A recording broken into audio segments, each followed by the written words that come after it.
Psalms 118:26 says, "Blessed is he who comes in the name of the Lord." And today I come in the name of the Lord to share a blessed, supernatural, heartfelt, moving, and glorious testimony we don't often hear about today. It is concerning a pastor friend of mine and a member of her church who was also like a sister to her and her best friend. They leaned on each other for support. So my pastor friend member called and said she was on the way to the hospital.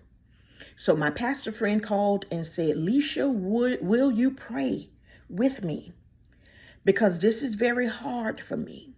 So I told her, okay. Remember, this is her member, but they were also best friends and like sisters. Her member had no other sisters, no sibling, no other family members that were alive, only her husband. And so my friend, my pastor friend, became the family to this lady. So her member gets to the hospital, and they find her organs were shutting down. She already had congestive heart failure, and it just wasn't looking good for her. They were only trying to make her comfortable. And so my pastor friend called and told me what happened. She asked me to pray for her again. I did. Later on that day, she received a phone call from her friend's husband saying she is requesting you as her pastor to come and pray for her.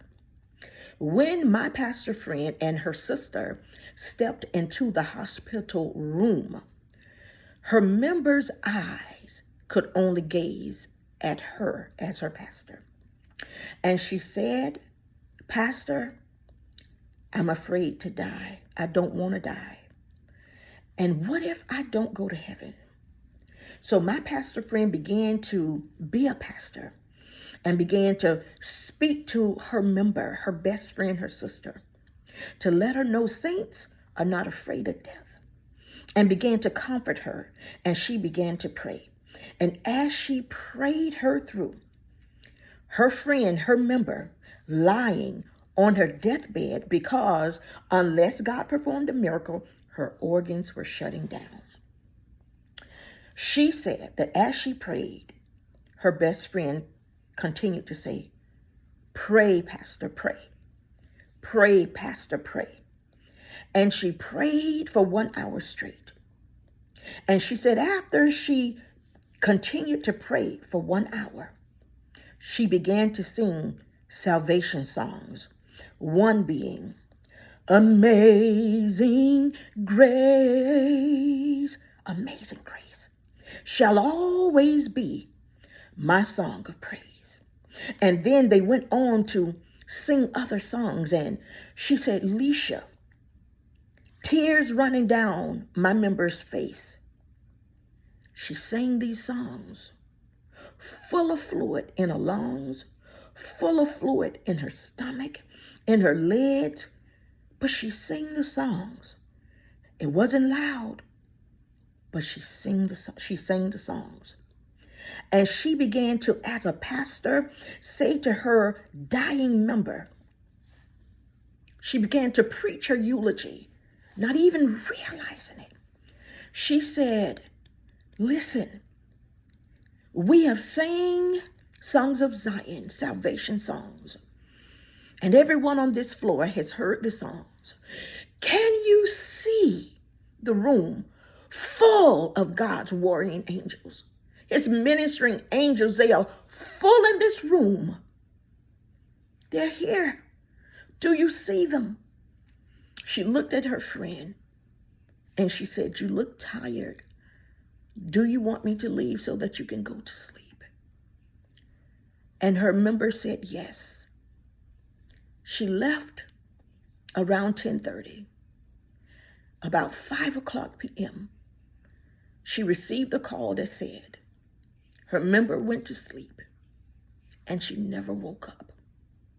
But here is the miracle and the supernatural in this all.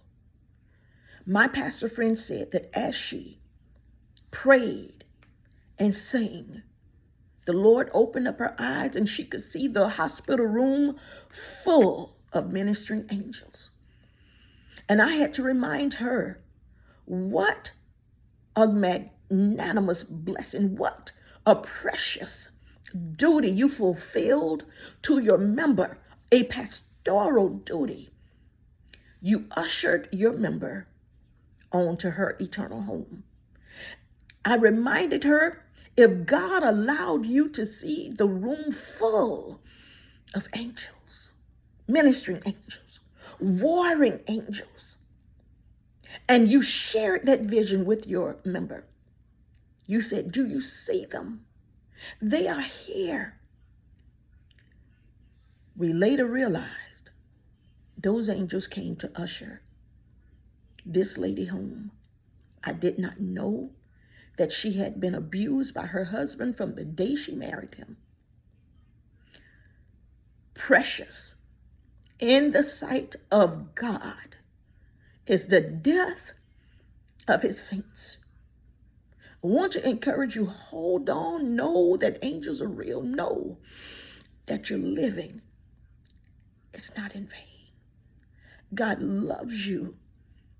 And we can only hope that the angels will accompany us on our last journey at death to our eternal home. That's why I shared the scriptures with you, to let you know for those who will say, she didn't see that. That's not real. The Bible speaks of it. Angels serve those who will inherit salvation. And they accompany us on our last journey to our eternal home. Riveting, moving, heartfelt, all of that. It dealt with me. It shook me. How precious was that moment that God used her to serve her friend, her sister, her best friend. She was grieving, to usher her home. My God, I needed to share this with anyone, all of you, because it really touched me. May we all live a life close to God, that in our last hour, he'll send ministering angels to usher us on home. God bless you.